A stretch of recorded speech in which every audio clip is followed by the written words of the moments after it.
Hey guys, how's it going? Well, it's New Year's Eve, so Happy New Year's, everybody.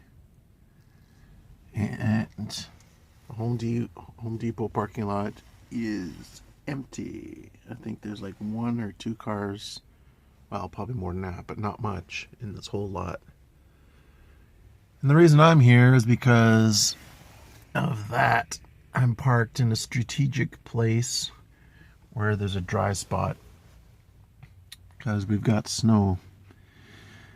And I need to cut some plywood. And yesterday I spent some time cleaning the floor and getting, well, just not cleaning the floor, but what did I do?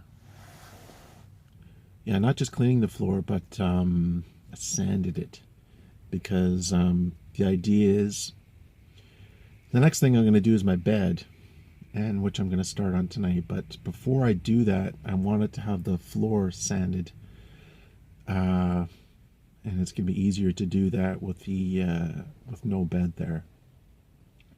So the reason I'm sanding the floor is it wasn't really that rough. It was moderately rough, but I want to have things under my bed, like my toilet, for example, and I want to be able to pull it out in a smooth fashion without a, as you pull it out. All right, guys, the van is all cleaned out, and the next step is going to be, I got a couple odds and ends to take care of. I got to glue this on, yada da. I'm going to glue this on, blah blah blah. Gives me an extra 1.5 inches. Every little inch counts. And I have to take this piece and glue it on here. Oh, I'm getting a phone call. So today I'm going to address an issue that is something when I first started living in a van that was a real concern of mine. And there's various opinions on it, but I thought, for people starting out, this is, I'm just going to share my perspective, living in a van now for 18, 19 months. So what it is about, is it safe to have a 20-pound propane tank in your van? So there's various aspects about this that need to be thought of. First off, when I first did this, I had my Wave 3 heater, and I had a T joint, so like a T, and one hose went to the Wave 3 heater, and the other one went to my propane stove. I had a Coleman propane stove. I think it was a Coleman. The same exact stove that Adventure Van Man has, pretty standard stove. But I was getting a leak, and I could smell the propane, and had me really concerned. So I thought, you know what, I'm going to make it as simple as possible to minimize any potential problems. Anyway, so I decided to keep it simple and go straight from the propane tank to the heater, which is really what I needed the propane for. Now I could also, so instead of using the propane stove, I got a Coleman butane stove, which I find works well, and I like it because I can use a separate source of gas, and I can those butane canisters are pretty cheap. The best, well, they're not that cheap, but if you know where to get them, don't buy them at Walmart. Buy them at like an Asian market. That's where they're always the cheapest. So I buy like 3 for $5 or something like that. $6, I can't remember. So that seems to work well, and I like having it isolated from the propane tank so that I just minimize propane hose issues. So essentially, is the 20-pound tank safe? In some ways, yes. In some ways, maybe not. One thing I think about is if I got into a car accident and I had a 20-pound propane tank in my vehicle, and say that I had to lay a claim with the insurance company, they might do an investigation. Say if I was like knocked unconscious or as I was seriously injured and they found a propane tank in my vehicle, they might say that my insurance is invalid as a way of getting out of having to pay for the claim, because this is a $10,000 van and I have it insured fully, and they would have to pay me a lot of money. So the chances are they want to get out of paying it. So that was always a question for me. Is my vehicle, I have a strong feeling that they would say, no propane tank in the vehicle. But then again, you see RVs with propane tanks all the time. But there's bureaucracy and red tape and all their rules. So ultimately, they just want to be able to avoid paying you any money if they can. Now, the propane tank itself is actually fairly safe. Those things are very, very well built. And I would say, in one respect, they're even safer than the green bottles. Because if you're not using the large propane tank, and you want to use, like, say if you have a Mr. Buddy heater, you're probably going to want to use the little green bottles. I don't want to use the green bottles for two reasons. Number one, I really don't like throwing those canisters in the garbage in the landfill. I just think it's extremely wasteful and bad for the environment to be throwing out a canister of propane like that every 3 hours or 3 or 4 hours, how long they last for. So that's my main reason. Another reason is the larger propane tanks have to undergo, at least in Canada, they have to undergo a lot of what they call CSA, Canadian Standards Association testing, to make sure that they're safe. And they have to reach a bunch of standards and requirements because of the explosive nature of their contents. So really, those tanks, the weakest area is going to be the valve. So if you look at the little green bottles compared to a 20-pound tank, the valve on the 20-pound tank is way more secure and way more robust and durable, and chances of it failing are a lot less likely than the smaller green bottles. So those are my main reasons for not using the green bottles. I've also heard, I'm not sure if this is true, but somebody told me that you could drop one of those 20-pound tanks off of like, a 50-meter height, and unless it drops in a precise area on the valve itself, it's not even going to be damaged. Someone else I read this somewhere said that you could take a gun and shoot the 20-pound tank and it wouldn't blow up. Now, is that true? I don't know. But so they're built to very high standards. So in that way I feel safe. I think the biggest danger of the propane tank is potential leaks. And those come for two reasons.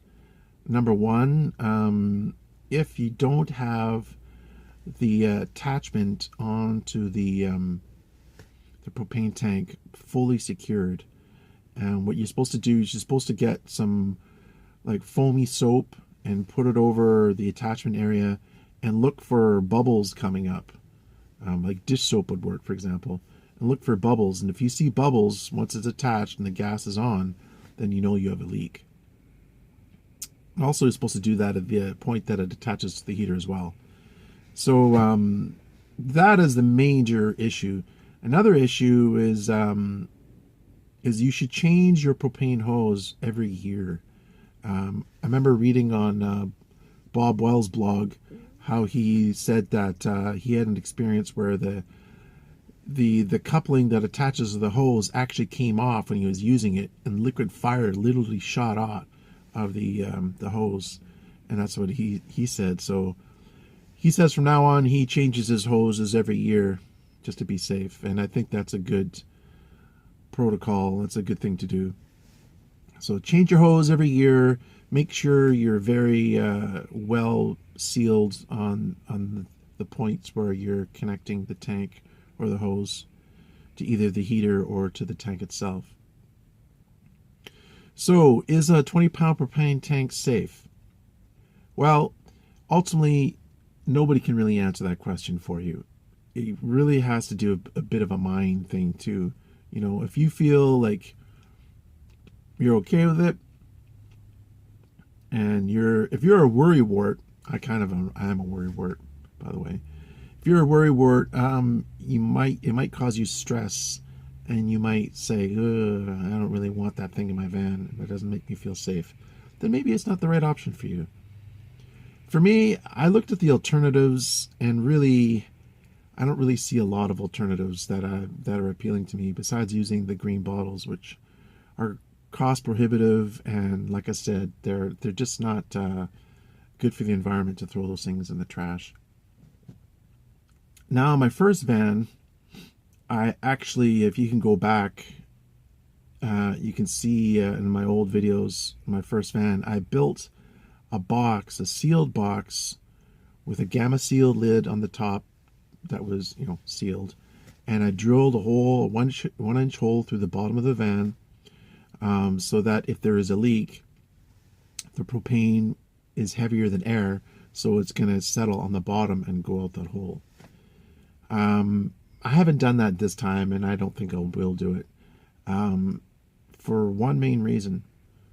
The main reason is because if you have, the box all secured, the gamma seal lid on, and you have a leak, you want to shut that valve off as soon as possible. And you have to open up the lid and get to it. That's one more step. So I want to have it exposed and be able to shut it off quickly. For example, if the propane hose did come apart when it was on and liquid fire started shooting out, I want to be able to turn that valve off lickety-split. Now, one thing I will caution about is having an open flame with propane in the van. I don't use any candles in my van. I don't think it's really that safe with a propane tank in it.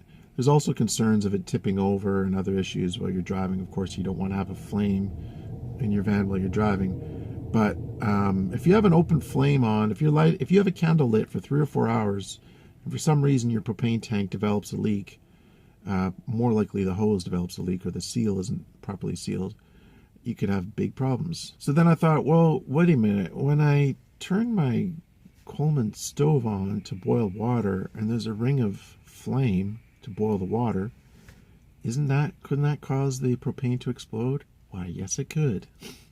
So you may not have a candle on, but there is a flame there. So gas in a secured bottle and the flame, if it gets out of that bottle, boom. So that is a concern. So it's something to be mindful of. However, I don't leave that flame on the stove ever unattended. And I'm right there when I'm cooking. I have it on and I'm right there. So it's not like I'm sleeping or anything with it. The other thing with the propane is it has a very, very strong odor. And you're going to smell it. It's like a rotten egg smell that is like quite apparent. A couple weeks ago, more than a couple weeks ago, a couple months ago when it started getting cold, I noticed a very, very strong smell of rotten eggs. And I thought, oh my God, I have a propane leak. But what happened was my propane heater had used all the propane and it was empty. And what happened is the smell is at the bottom of the tank starts entering into, once all the gas is gone, the rotten egg smell, there's a certain name, it's this ingredient they add to the gas to give it a smell, because propane on its own doesn't have any odor. So they add this rotten egg smell to it so that you can smell it easily and know that you got a gas leak. Anyway, that smell was really strong in my van. And first thing I did, of course, is turn off my propane. But it was empty. And I did an inquiry on this on Cheap RV Living Forums, and a number of people said that's very normal. And what happens is when the propane runs out, now you just have that chemical smell, rotten egg smell that's left.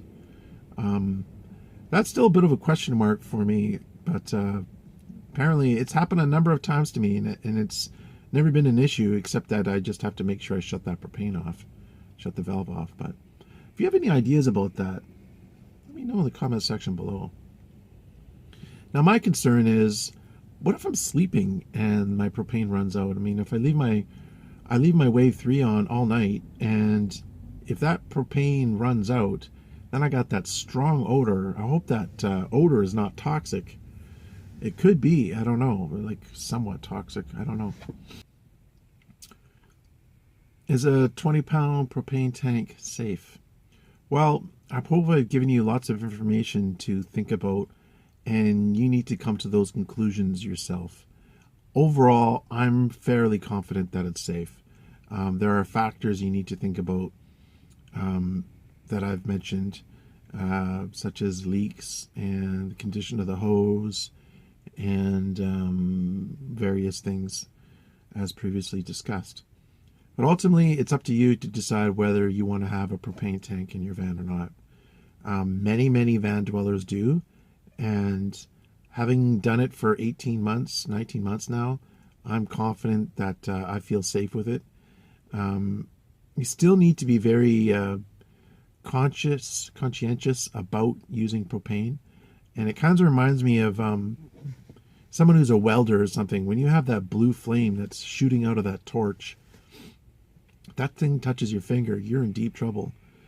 So even if you use that blowtorch all the time, you need to be very aware of what you're doing, and so to prevent any possible harm to yourself. And I think it's the same thing with propane.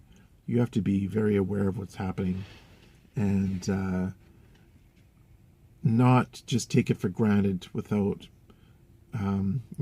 every time you change a tank, checks the valves, make sure it's not leaking, stuff like that. And if you're conscientious about it, I think you'll minimize the amount of potential problems. Anyways, guys, I hope that gave some food for thought on that issue. And let me know your thoughts in the comments. Thanks for watching. Take care. Have a good night.